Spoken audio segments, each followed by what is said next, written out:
충격적인 일이 벌어졌습니다. 서울도 아닌데 한글 간판이 거리를 가득 메웠고 현지인들은 김치를 담그며 한국어로 대화하고 있었습니다. 심지어 한국어를 몰라도 사는 게 불편하다는 말까지 나옵니다. 이게 도대체 어떻게 가능한 일일까요? 더 놀라운 건 이 모든 게 자발적으로 이루어졌다는 겁니다. 지금부터 한국이 기준이 된 나라, 그 놀라운 이야기를 시작합니다. 비행기가 울란바토르 공항에 착륙했을 때 저는 제 임무의 중요성을 되새겼습니다. UN 도시개발 전략자문관으로서 한국식 도시를 복제한 나라가 있다는 보고서의 진위를 확인하는 것이 제 책임이었죠. 하늘은 맑고 푸르렀어요. 대기는 서울보다 건조했고 산들이 도시를 감싸고 있었습니다. 여기가 바로 몽골의 수도 울란바토르였죠. 하지만 공항을 빠져나오는 순간 저는 제 눈을 의심할 수밖에 없었어요. 거리의 간판들이 대부분 한글로 되어 있었거든요. 지레오, CU, BBQ 치킨. 이건 분명 몽골 울란바토르가 맞는데 왜 서울의 어느 거리를 걷는 듯한 착각이 드는 걸까요? 간판의 80% 이상이 한글이었어요. 놀라움을 감추지 못하고 주변을 두리번거리고 있는데 누군가 제 이름을 불렀습니다. 레이첼 스톤 씨, 이쪽이에요. 제 이름이 적힌 팻말을 들고 있던 젊은 남자가 환하게 웃으며 다가왔습니다. 오치르라고 자신을 소개한 그는 제 현지 가이드였어요. 그의 영어는 유창했고 옷차림은 세련되었습니다. 택시에 오르며 저는 물었어요. 여기가 정말 몽골이 맞나요? 한국에서 내린 기분인데요. 오치르는 크게 웃으며 대답했습니다. 많은 외국인들이 처음에 그렇게 느껴요. 하지만 이곳은 분명 몽골입니다. 정확히는 몽탄이라고 불러요. 서울보다 더 서울 같은 곳이죠. 몽탄이요. 생소한 단어에 저는 눈썹을 치켜 올렸습니다. 몽골과 한국이 도시 합성어예요. 몽골인들이 만든 작은 한국이라 생각하시면 됩니다. 도심으로 향하는 동안 창밖의 풍경은 더욱 놀라웠어요. 간판만이 아니었습니다. 건물의 디자인, 가로수가 심어진 도로, 심지어 버스 정류장의 모양까지 서울과 판박이었어요. 거리를 걷는 사람들의 패션도 한국의 최신 트렌드를 따르고 있었습니다. 왜 이렇게 된 거죠? 정부의 정책인가요? 아니면 자연스럽게 생긴 현상인가요? 저는 궁금증을 참지 못했어요. 오치르는 잠시 생각하더니 대답했습니다. 처음에는 한류의 영향이었어요. K-팝이 인기를 얻으면서 한국 문화에 대한 관심이 높아졌죠. 그러다 점점 생활 방식, 거리의 모습, 건축 양식까지 바뀌기 시작했습니다. 호텔에 도착했을 때 로비는 한국의 고급 호텔과 다를 바 없었어요. 리셉션 직원들은 안녕하세요라고 한국어로 인사했고 로비에 흐르는 음악은 드라마 OST다. 방으로 올라가는 엘리베이터 안에서 오치르는 내일의 일정을 설명했어요. 내일은 몽탄의 식당과 주거단지 그리고 대학가를 방문할 예정입니다. 레이첼 씨가 보고서에 필요한 모든 정보를 얻을 수 있도록 도와드릴게요. 창밖으로 울란바토르의 밤 풍경을 바라보며 저는 생각했습니다. 이것은 단순한 문화적 모방을 넘어선 현상이었어요. 제가 검증해야 할 보고서는 사실이었습니다. 하지만 더 깊은 질문이 남아 있었죠. 왜 하필 한국이었을까? 이것이 몽골인들의 자발적 선택일까? 아니면 강요된 유행일까? 그리고 이런 변화 속에서 몽골의 진정한 정체성은 어디에 있는 걸까? 다음 날 아침, 호텔 창문을 열자 울란바토르의 차가운 공기가 느껴졌습니다. 해발 1300m에 위치한 이 도시는 세계에서 가장 추운 수도라고 했죠. 하지만 호텔 내부는 따뜻했어요. 한국식 바닥 난방, 즉 온돌 시스템 덕분이었습니다. 아침 식사를 위해 호텔 근처 식당으로 향했어요. 서울식당이라는 이름의 그곳은 이미 사람들로 붐볐습니다. 테이블에 앉자 종업원이 메뉴판을 건넸는데 그것은 온통 한글로만 되어 있었어요. 영어는 물론 몽골어 표기도 없었습니다. 영어 메뉴는 없나요? 저는 당혹감을 감추지 못하고 물었어요. 종업원은 미안한 표정으로 고개를 저었습니다. 죄송해요. 영어 메뉴는 준비되어 있지 않아요. 옆 테이블에서 식사 중이던 노인이 영어로 말을 걸어왔습니다. 외국인이신가 보네요. 비빔밥이 이 식당의 명물이에요. 한번 드셔보세요. 그의 도움으로 비빔밥을 주문했습니다. 기다리는 동안 저는 궁금증을 참지 못하고 그에게 물었어요. 왜 메뉴가 한글로만 되어 있나요? 몽골어나 영어 메뉴도 있어야 하지 않을까요? 노인은 따뜻한 미소를 지었습니다. 요즘은 한글이 더 신뢰를 준다고 생각해요. 특히 젊은이들에게는요. 한국적인 것이 품질과 보증처럼 여겨지고 있어요. 그의 말에 더 놀라웠습니다. 몽골 사람들은 모두 한글을 읽을 수 있나요? 다 그렇진 않지만 젊은 세대는 대부분 기본적인 한글은 알아요. 요즘 애들은 몽골어보다 한글을 더 잘 쓰는 경우도 많아요. 제 손주는 한국 드라마를 자막 없이 봅니다. 식당을 나와 거리를 걷다 보니 점점 더 많은 한국의 흔적을 발견할 수 있었습니다. 한거리에서는 한복을 입은 몽골인들이 기념사진을 찍고 있었고 길 건너편에는 한국 스타일의 미용실에서 젊은이들이 한국 아이돌과 같은 헤어스타일을 하고 있었죠. 오치르와 약속한 카페에 도착했을 때 그곳 역시 한국식 카페였습니다. 달콤 커피라는 간판을 단 이 카페는 인테리어부터 메뉴까지 모두 한국 스타일이었어요. 이런 곳에서 몽골 전통차는 마실 수 없나요? 저는 메뉴판을 살펴보며 물었습니다. 오치르는 머뭇거리더니 대답했어요. 찾으면 있긴 한데 요즘 젊은이들은 잘 찾지 않아요. 아메리카노, 라떼 같은 커피나 밀크티, 버블티를 더 좋아하죠. 몽골 전통 음식점은 찾기 어려운가요? 도심에는 많지 않아요. 관광객들을 위한 몇 군데가 있긴 하지만 현지인들은 잘 가지 않습니다. 한국 음식이 더 세련되고 건강하다고 생각하죠. 이상하게 들릴 수도 있지만 몽골 전통 음식을 먹으려면 일부러 찾아다녀야 해요. 카페에서 나와 도심을 걷다 보니 거리의 모든 간판이 한글이었습니다. 영어나 몽골어 간판을 찾기가 어려웠어요. 한글을 모르는 사람들은 어떻게 생활하나요? 모든 간판이 한글인데 저는 걱정스럽게 물었습니다. 대부분의 사람들은 이제 기본적인 한글은 압니다. 모르면 살기 어려워졌어요. 오칠의 대답은 담담했지만 그 안에 담긴 의미는 충격적이었어요. 자국의 언어보다 외국어를 알아야 살기 편한 도시라니. 몽탄을 걸으며 저는 깊은 생각에 빠졌습니다. 도시는 누구의 것인가? 그곳에 사는 사람들의 것이라면 그들이 선택한 변화는 존중받아야 하지 않을까? 하지만 그 선택이 정말 자유로운 것이었다면 말이죠.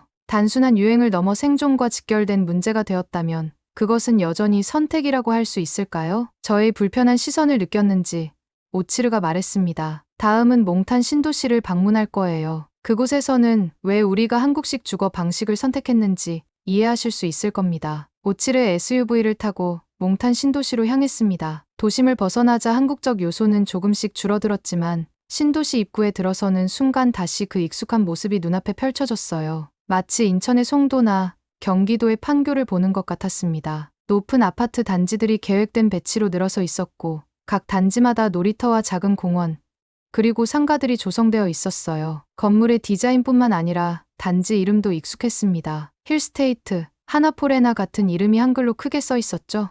이 아파트들은 한국 건설사가 직접 지은 건가요? 저는 궁금해서 물었습니다. 오치르는 고개를 저었어요. 대부분은 몽골 건설사가 지었습니다. 다만 한국의 설계와 건축 방식을 그대로 가져왔죠. 간바타르라는 건축가를 만나보시면 더 자세히 알 수 있을 거예요. 우리는 신도시 중심부에 있는 현대적인 건물 앞에 차를 세웠습니다. 유리와 철골로 지어진 이 건물은 서울의 강남에서 흔히 볼 수 있는 사무실 건물과 다를 바 없었어요. 이곳에서 몽탄 신도시의 설계를 담당한 간바타르를 만나기로 했죠. 간바타르는 40대 중반의 몽골인으로 서울대학교에서 건축을 공부하고 돌아온 사람이었습니다. 그의 사무실 벽에는 몽탄 신도시의 설계도와 완공된 모습을 보여주는 사진들이 걸려 있었어요. 반갑습니다, 스톤 씨. 간바타르는 유창한 영어로 저를 맞이했습니다. 몽탄 신도시에 관심을 가져주셔서 감사합니다. 저는 바로 본론으로 들어갔어요. 왜 하필 한국식 도시 설계를 선택하셨나요? 다른 나라의 모델도 많았을 텐데요. 간바타르는 잠시 생각하더니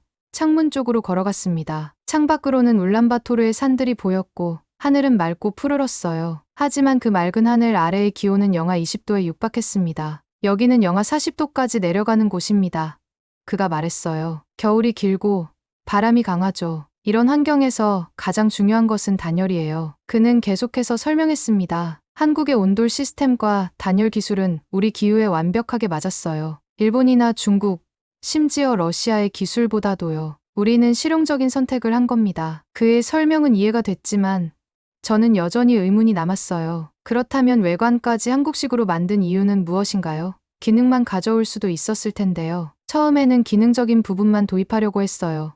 간바타르가 대답했습니다. 하지만 연구를 하면서 발견했죠. 한국의 도시 설계는 단순히 건물 구조만이 아니라 공간 활용과 커뮤니티 형성에도 장점이 있다는 것을요. 아파트 단지 내의 놀이터, 작은 상가, 주민 공동시설, 이런 것들이 우리 사회에도 필요했습니다. 게르는 수천 년 동안 유목민들에게 완벽한 주거 형태였어요. 이동이 쉽고 바람에 강하죠. 하지만 현대 도시에서는 한계가 있었습니다. 특히 영구적으로 한 곳에 정착해 살면서 더 많은 공간과 현대적 편의시설이 필요해졌어요. 실제로 이 아파트들의 인기가 어떤가요? 저는 궁금했습니다. 힐스테이트와 하나포레나 몽골지구는 분양 시작 하루 만에 완판되었어요. 간바타르의 목소리에는 자부심이 묻어났습니다. 사람들이 선호하는 이유는 단순해요. 추운 겨울에 따뜻하고 여름에는 시원하니까요. 온돌 시스템은 이제 몽골에서 고급 주거의 기준이 되었습니다. 아파트 테라스에서 바라본 몽탄 신도시의 전경은 놀라웠어요. 한국에서 볼 수 있는 계획도시의 모습이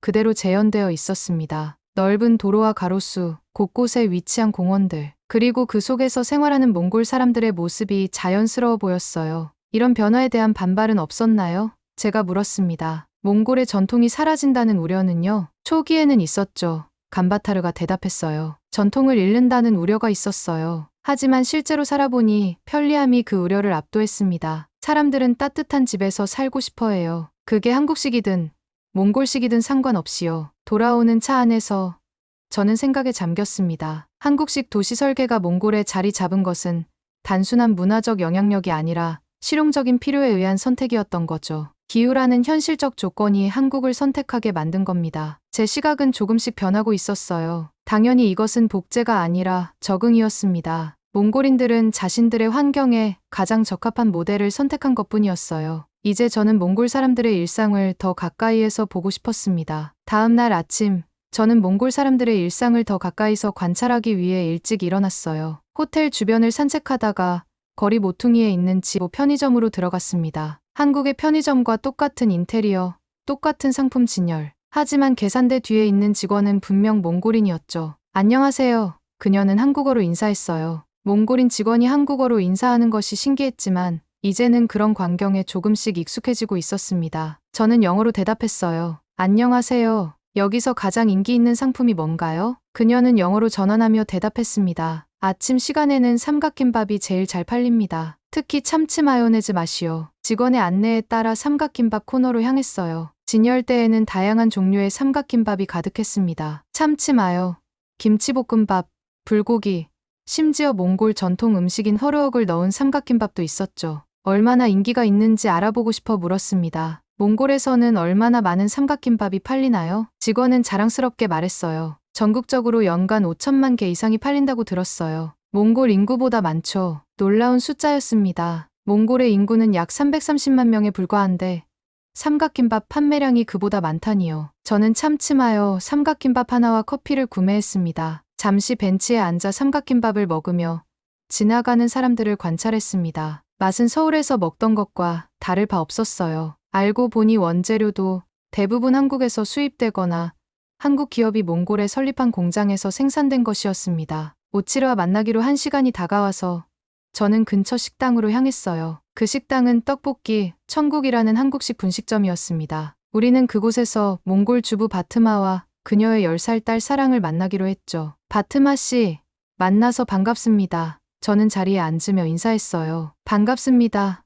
스톤 씨. 바트마는 쑥스러운 미소를 지었습니다. 제 발음이 좀 이상할 수도 있어요. 한국어를 배운 지 얼마 안 됐거든요. 아니요, 잘하세요. 그런데 왜 한국어를 배우기로 했나요? 저는 호기심이 생겼어요. 바트마는 딸을 바라보며 대답했습니다. 사랑이 때문이에요. 아이가 한국 음식과 문화를 너무 좋아해서요. 함께 한국 드라마도 보고 요리도 해보려고 합니다. 사랑이라는 이름의 몽골 소녀. 그 이름에서부터 한국의 영향이 느껴졌어요. 그 아이와 대화를 나눠보고 싶었습니다. 사랑이는 한국 음식 중에 뭘 제일 좋아하니? 저는 소녀에게 물었어요. 사랑은 수줍게 웃으며 대답했습니다. 떡볶이요. 매년 생일마다 떡볶이를 먹어요. 그게 제일 좋아요. 작은 몽골 소녀가 자신의 생일 음식으로 떡볶이를 선택한다는 사실이 놀라웠어요. 전통적인 몽골 음식이 아닌 한국의 길거리 음식을 말이죠. 바트마가 덧붙였어요. 처음에는 집에서 몽골 음식만 해먹었어요. 하지만 지금은 김치, 고추장이 우리 부엌의 필수 식재료가 되었죠. 아이들 도시락에도 김밥이나 불고기를 싸줍니다. 전통 몽골 음식은 어떻게 되었나요? 저는 궁금했습니다. 주말에 가끔 해먹긴 해요. 하지만 준비가 복잡하고 시간이 오래 걸려서 바쁜 일상에서는 한국 음식이 더 편리해요. 게다가 아이들도 더 좋아하고요. 우리가 대화하는 동안 웨이터가 음식을 가져왔어요. 떡볶이, 김밥, 만두, 모두 한국 분식집에서 흔히 볼 수 있는 메뉴였습니다. 사랑은 신이 나서 떡볶이를 먹기 시작했고 그 모습이 너무나 자연스러웠어요. 한국 음식이 몽골에서 이렇게 인기 있게 된 지 얼마나 됐나요? 저는 바트마에게 물었습니다. 10년 전에는 한국 식당이 몇 군데 없었어요. 하지만 한국 드라마가 인기를 얻으면서 음식도 함께 알려졌죠. 지금은 편의점 도시락, 삼각김밥이 우리 식생활을 완전히 바꿔놓았어요. 몽골에서 가장 인기 있는 한국 음식은 뭔가요? 저는 계속해서 물었어요. 역시 김치요. 오치르가 대답했습니다. 5년 전만 해도 몽골인들은 김치 맛에 적응하지 못했어요. 하지만 지금은 달라졌죠. 많은 가정에서 김치를 직접 담그기도 해요. 소셜미디어에서 김치 담그는 방법을 배우고요. 식사를 마치고 나오면서 문득 깨달았습니다. 음식은 단순한 영양 공급 이상의 의미를 가지죠. 그것은 문화와 정체성의 중요한 부분입니다. 몽골 사람들이 한국 음식을 선택한 것은 단순한 유행이 아니라 그들의 변화하는 라이프 스타일에 더 적합했기 때문이었어요. 오치르는 다음 일정으로 저를 안내했습니다. 이제 울란바토르의 도로 위에서 볼 수 있는 또 다른 한국의 흔적, 자동차에 대해 알아보겠습니다. 한 나라의 식문화가 이렇게 빠르게 그리고 깊숙이 변할 수 있다는 사실이 놀라웠어요. 참박김밥 하나가 아침 식사 문화를 바꾸고 떡볶이가 아이들의 생일상을 책임지는 나라. 이것은 분명 복제라는 단어로는 설명할 수 없는 현상이었습니다. 저는 오치르를 따라 길을 걸으며 생각했어요. 이제 남은 의문은 하나였습니다. 이 모든 변화의 중심에 있는 몽골인들의 선택은 과연 자발적인 것이었을까? 그리고 그들은 이 변화를 어떻게 받아들이고 있을까? 그 답을 찾기 위해 저는 더 깊이 몽골 사회를 들여다볼 필요가 있었습니다. 오치르와 함께 울란바토르 시내로 나왔습니다. 거리는 활기차게 움직이는 차들로 가득했어요. 그런데 주변을 둘러보니 특이한 점이 눈에 들어왔습니다. 도로 위를 달리는 차들 중 상당수가 현대와 기아 차량이었거든요. 케이오 그랜저, 스타리아 같은 모델들이 거리를 누비고 있었어요. 몽골에서 한국 차가 이렇게 인기가 많은가요? 저는 놀라움을 감추지 못했습니다. 오치르는 고개를 끄덕였어요. 네, 특히 최근 5년 사이에 급증했습니다. 이제는 택시의 70% 이상이 현대차예요. 도로변에 늘어선 차들을 살펴보니 정말 그랬습니다. 택시들은 대부분 노란색 현대 소나타였고 일반 승용차도 한국 차가 많았어요. 일본 차나 유럽 차는 상대적으로 적었습니다. 우리는 택시를 한 대 잡았고 운 좋게도 그 택시는 현대 소나타였어요. 기사님은 바트볼드라는 50대 중반의 몽골인이었습니다. 제가 질문했습니다. 왜 현대차를 선택하셨나요? 다른 외국 브랜드도 많을 텐데요. 바트볼드는 운전대를 꽉 쥐며 자랑스럽게 말했습니다. 일본 차보다 부품 싸고 안 망가져요. 겨울에 잘 버티죠. 그의 간결한 대답에는 실용적인 이유가 담겨 있었어요. 울란바토르의 겨울은 영하 40도까지 내려가고 도로 상태도 좋지 않은 경우가 많습니다. 이런 환경에서는 내구성이 무엇보다 중요했죠. 수리는 쉬운가요? 제가 다시 물었어요. 아주 쉬워요. 이제 울란바토르 어디서나 현대차 부품을 구할 수 있어요. 수리공들도 현대차를 다루는 법을 잘 알고 있죠. 오치르가 덧붙였습니다. 실제로 몽골에서는 정비학원이라고 하는 자동차 정비 교육기관에서 현대차 정비 과정이 기본 커리큘럼이 되었어요. 자동차 정비사가 되려면 먼저 현대차를 배워야 합니다. 학원을 나와 근처 카페에서 잠시 쉬었습니다. 창밖으로는 계속해서 현대와 기아 차량들이 지나갔어요. 오치르의 말에 따르면 몽골에서 판매되는 신차 중 40% 이상이 한국 브랜드라고 했습니다. 여기서는 현대차가 벤츠보다 더 신뢰받는 것 같네요. 제가 말했어요. 오치르는 웃으며 고개를 끄덕였습니다. 맞아요. 몽골인들에게 현대차는 단순한 교통수단이 아닙니다. 그것은 신뢰와 효율의 상징이죠. 벤츠나 BMW는 부의 상징일 수 있지만 현대차는 실용적인 선택입니다. 다음 목적지로 향하면서 저는 생각했습니다. 음식, 주거, 그리고 이제 이동수단까지. 몽골 사람들의 일상에서 한국의 영향력은 점점 더 깊어지고 있었어요. 그리고 그 모든 선택의 중심에는 실용성이라는 공통점이 있었습니다. 단순히 멋져 보이거나 유행이라서가 아니라 그들의 삶에 실질적인 도움이 되기 때문에 선택된 것이었죠. 이것은 문화적 복제가 아니라 적응과 진화의 과정이었습니다. 그리고 그 과정에서 한국의 기술과 문화가 선택받았다는 사실이 새롭게 다가왔어요. 몽골에서의 세 번째 날, 저는 국립대학교를 방문했습니다. 오치르의 설명으로는 이 대학이 몽골에서 가장 오래되고 권위 있는 교육기관이라고 했어요. 캠퍼스에 도착하자 학생들로 북적이는 활기찬 모습이 눈에 들어왔습니다. 이 대학의 가장 인기 있는 학과가 뭔지 아세요? 오치르가 물었습니다. 경영학, 공학, 아니면 의학? 모두 틀렸어요. 국립대 인기학과 1위는 한국어과입니다. 캠퍼스를 걷다 보니 많은 학생들이 한국어 교재를 들고 다니고 있었고 한국어학과 건물 앞에는 한국 정부가 지원한 듯한 현대적인 언어 실습실 간판이 보였습니다. 언어학 교수인 바야르 박사를 만났습니다. 그는 50대 중반의 학자로 20년간 몽골의 언어 변화를 연구해왔다고 합니다. 몽골에서 한국어가 이렇게 인기가 많은 이유가 궁금합니다. 제가 물었어요. 바야르 박사는 천천히 대답했습니다. 단순히 말하자면 경제적 필요성 때문입니다. 10년 전만 해도 영어가 외국어의 절대 강자였어요. 하지만 한국 기업들이 몽골에 대거 진출하면서 상황이 바뀌었죠. 현재 울란바토르에는 약 1200개의 한국 기업이 있으며 이 기업들은 한국어를 할 수 있는 몽골인을 우선적으로 채용한다고 했습니다. 급여도 일반 회사보다 30% 이상 높았죠. 놀랍게도 이제는 초등학교에서도 한글을 먼저 배우는 사례가 있어요. 일부 사립학교에서는 영어보다 한국어를 제1외국어로 가르치고 있죠. 왜 이 정도까지 확산된 거죠? 저는 여전히 의아했어요. 한국어학과 3학년 학생 오윤이 우리의 대화를 듣고 다가왔습니다. 제가 대답해도 될까요? 오윤이 물었습니다. 한국어 하면 취업이 잘 돼요. 그게 현실이에요. 저희 가족은 가난했고 저는 좋은 직장을 갖고 싶었어요. 한국어는 그 방법이었죠. 영어는 배우지 않았나요? 제가 물었습니다. 영어도 배웠지만 영어만 하는 사람은 너무 많아요. 경쟁이 심하죠. 하지만 한국어와 영어를 모두 할 수 있으면 취업 기회가 훨씬 많아집니다. 캠퍼스를 나와 도시 중심가로 향하는 길에 오치르는 또 다른 사실을 알려주었습니다. 대학뿐만이 아닙니다. 정비학원, 요리학원, 심지어 부동산 중개사 과정에서도 한국어는 필수 과목이 되었어요. 거리의 한글 간판들은 이제 단순한 문자가 아니라 경제적 기회의 표시로 보였어요. 사람들은 실용적인 이유로 한국어를 배우고 한국 문화를 받아들였습니다. 이제 몽골에서 한글은 단순한 외국어가 아닙니다.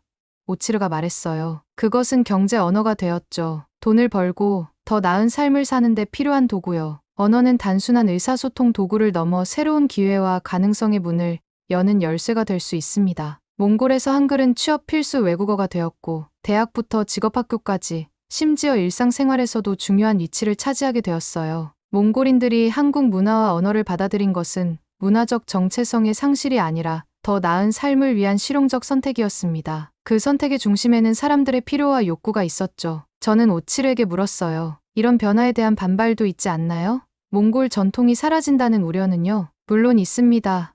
오치르가 진지한 표정으로 대답했어요. 최근 몽골 내에서도 논란이 시작되었죠. 전통이 사라지고 있다는 주장과 한국식이 편하고 좋다는 의견이 맞서고 있습니다. 우리는 거리를 걸으며 대화를 계속했어요. 한쪽에서는 몽골 전통 축제가 열리고 있었고 다른 쪽에서는 케이팝 댄스 경연대회가 진행되고 있었습니다. 두 문화가 공존하는 모습이 인상적이었어요. 저는 지난 며칠간 보고 들은 것들을 떠올려 봤어요. 영하 40도까지 내려가는 기후에 최적화된 온돌 시스템, 바쁜 현대인의 생활에 맞춘 편의점 문화, 험한 도로 환경에 적합한 자동차, 그리고 경제적 기회를 제공하는 언어. 모든 것이 실용적인 이유로 선택된 것이었습니다. 호텔로 돌아오는 길에 저는 내일 유엔에 제출할 보고서의 내용을 구상하기 시작했습니다. 몽골은 한국을 복제한 것이 아니라 자신들의 필요에 맞게 한국 문화를 선택하고 변형시켰다는 사실을 전달해야 했어요. 그리고 그 과정에서 한국이 세계에 미치는 영향력의 깊이와 넓이를 재평가해야 한다는 점도요. 제 조사는 거의 끝나가고 있었습니다. 하지만 마지막으로 확인하고 싶은 것이 하나 있었어요.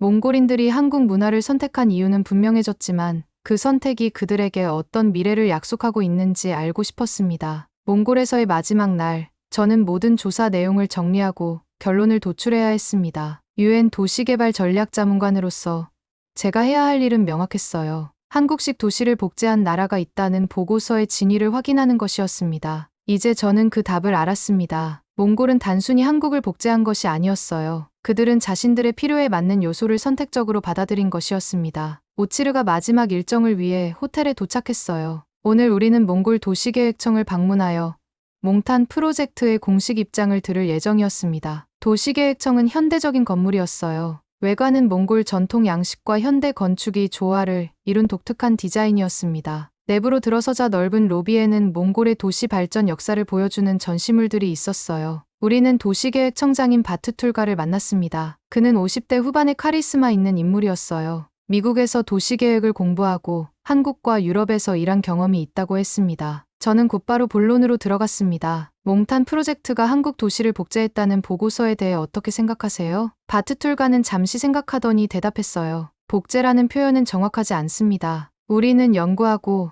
비교하고 선택했습니다. 몽골의 기후와 사회 경제적 조건에 가장 적합한 모델을 찾았고 그것이 한국이었을 뿐이죠. 그는 회의실 벽에 걸린 대형 스크린을 가리켰습니다. 여러 나라의 도시 모델을 비교 분석한 자료가 나타났어요. 우리는 러시아, 중국, 일본, 유럽, 미국 등 다양한 도시 모델을 연구했습니다. 하지만 한국 모델이 몽골에 가장 적합하다는 결론에 도달했어요. 왜냐하면 한국은 불과 50년 만에 전쟁의 폐허에서 세계적 선진국으로 도약했기 때문입니다. 우리도 그런 변화를 원했죠. 그의 설명은 계속되었어요. 또한 한국은 몽골과 비슷한 계절적 특성을 가지고 있습니다. 한국의 온돌 시스템은 우리의 추운 겨울에 완벽하게 맞았고, 한국의 도시 계획은 빠르게 성장하는 도시 인구를 효율적으로 수용할 수 있었죠. 저는 궁금했습니다. 그렇다면 몽타는 어떤 미래를 향해 가고 있나요? 바트툴가는 자신감 있는 표정으로 대답했어요. 우리는 한국을 복제하는 것이 아니라 한국의 경험에서 배워 몽골만의 미래를 만들고 있습니다. 첫 단계에서는 한국 모델을 많이 따랐지만 이제는 우리 방식으로 변화시키고 있죠. 몽골의 전통과 한국의 현대성이 결합된 새로운 모델을 개발하고 있습니다. 10년 후의 울란바토르는 어떤 모습일까요? 제가 물었어요. 한국과도 다르고 과거의 몽골과도 다른 모습일 겁니다. 우리는 자신만의 길을 찾아가고 있어요. 한국이 그랬던 것처럼 몽골도 자신만의 독특한 발전 모델을 만들어갈 것입니다. 오치르와 마지막 식사를 하면서 제가 유엔에 제출할 보고서의 제목을 고민했어요. 처음에는 한국식 도시를 복제한 몽골이라는 제목을 생각했어요. 하지만 이제는 다른 시각을 갖게 되었습니다. 보고서 제목을 바꿀 생각이에요. 저는 태블릿을 꺼내 새로운 제목을 적었습니다. 도시는 복제되지 않았다. 선택받은 모델이었다. 몽골의 한국화 실태보고. 오치르는 미소를 지었어요. 정확한 표현입니다. 우리는 한국을 복제한 것이 아니라 선택한 것이죠. 공항으로 향하는 길에 오치르는 제게 몽골의 속담을 하나 들려주었어요. 좋은 것을 보면 배우고 나쁜 것을 보면 피하라. 몽골은 한국을 모방한 게 아닙니다. 그가 말했어요. 한국이 가장 현실적인 미래였기 때문에 선택한 것이죠. 그리고 이제 우리는 그 경험을 바탕으로 자신만의 길을 개척해 나가고 있습니다. 비행기에 오르기 전 저는 울란바토르의 마지막 풍경을 담아두었습니다. 한글 간판과 몽골 전통 건물들이 공존하는 도시의 모습이 인상적이었어요. 그것은 문화적 충돌이 아니라 조화였습니다. 뉴욕 유엔 본부로 돌아가는 비행기 안에서 저는 최종 보고서를 작성했어요. 마지막 문단은 이렇게 마무리했습니다. 몽골의 몽탄 현상은 단순한 문화적 복제가 아니라 현실적 필요에 의한 선택적 수용이었다. 더 중요한 것은 이 현상이 우리에게 보여주는 새로운 세계 질서의 단면이다. 한국은 더 이상 누군가를 따라가는 나라가 아니다. 이제는 세계가 따라오는 나라가 되었다. 몽골은 그저 첫 번째 사례일 뿐이다. 문화는 복제되는 것이 아니라 흐르는 것이었어요. 그리고 오늘날 그 흐름의 중심에 한국이 있다는 사실을 이제 분명히 알게 되었습니다. 레이첼 스톤의 몽골 조사는 이렇게 마무리되었지만 몽탄 현상은 앞으로도 계속될 것입니다. 아마도 세계 곳곳에서 또 다른 형태로 나타날지도 모르겠죠. 한국 문화가 세계의 표준이 되어가는 새로운 시대의 시작인지도 모릅니다.